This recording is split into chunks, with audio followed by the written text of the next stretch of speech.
So the Cosmopolitan initially called me to ask to create a training video, but really, literally what they said to me was, we're the Cosmopolitan. We don't want a training video.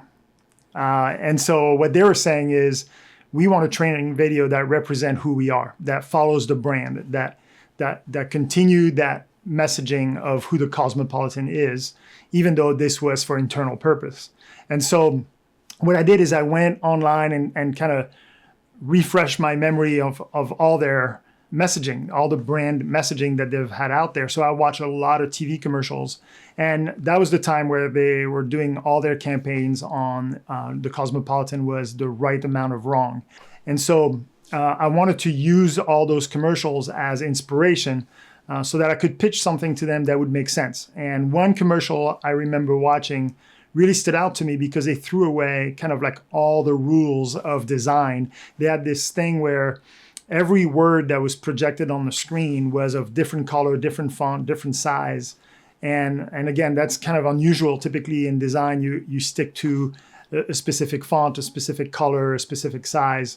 And so they kind of tossed that out, and I really enjoyed it. I thought this could really work with the training that they wanted to do. And so eventually we met again, and that's when I pitched this concept of, can we show a couple enjoying a suite at the Cosmopolitan and then rewind to the process of getting that suite ready by the housekeeping team before the couple arrives. And they really liked it. They thought that was a great way of doing it, because then it gave them the freedom to kind of show the edge and the sexiness in the beginning by having this couple kind of enjoying the suite, and then transition to the actual portion that they wanted to, which was the training. There was really one shot that they wanted, which was a sunset shot of the couple on the balcony looking over the Bellagio's fountain. And so basically we worked the schedule backward from that point. So we find out, okay, sunset is at whatever, like 6 p.m. or 6:30. We need, 20 minutes to set up for that shot. And so we need to be ready, we need to be on the balcony at 6 p.m. to be ready to shoot at 6:30 at sunset or whatever. And so we kind of worked the schedule backward, and I don't remember exactly, but I think we started production like at 3 p.m. Or maybe 2 p.m. or something like that. And we shot until 9 p.m. The casino is in full swing. Wherever I went was okay with them, but they were not going to stop customers or cars or people playing or anything. So we had to be pretty nimble, pretty quick, and try to be as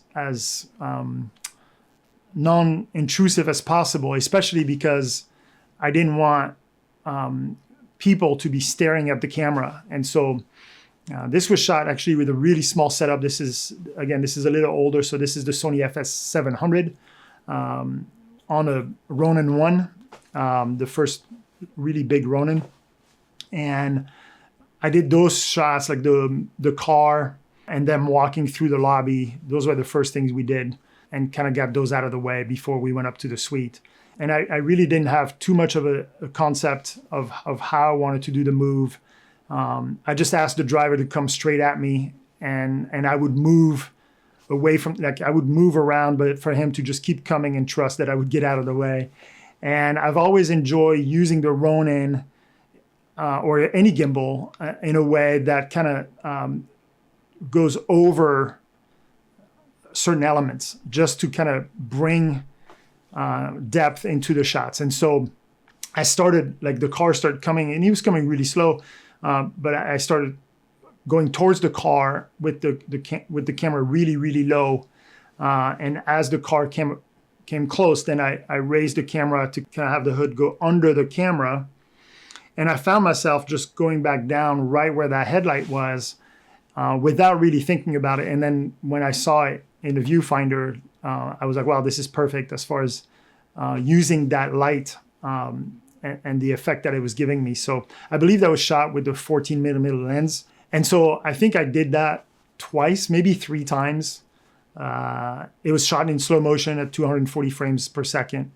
And I just did that move. I think I did a couple of other moves after that to try something different, but I knew from the very first movement that was the move that I wanted. And so that was great.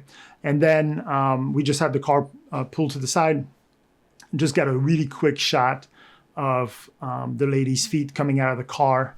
Same thing, kept the Ronin really low, followed her a little bit. And then we did the walking through the lobby. And I think we did that one just twice. You can see there's a couple people staring at the camera. We try to find breaks in the flow of people where we could have a kind of like an open lobby area. And then I'm really tall, so I know people have said, "Oh, you're on the jib," and I'm not. It's literally just me on the Ronin, but I'm 6'8", and then I raise my hand and I'm almost at 9 feet. So it just worked out really well that way. Same thing.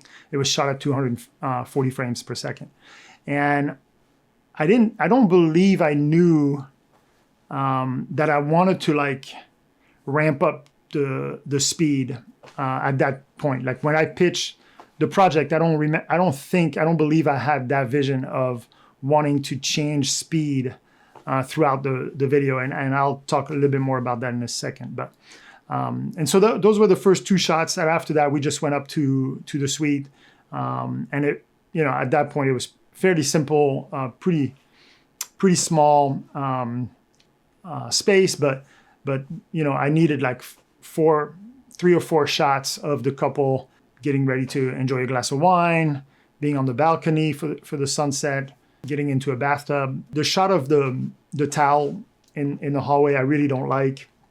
I didn't like the lighting. I didn't have any control over anything. And that's a shot that they added on the spot, that they were like, "Oh, we need to show that." I didn't have a lot of options, and it just ended up being a really flat, not very exciting shot, but that's okay.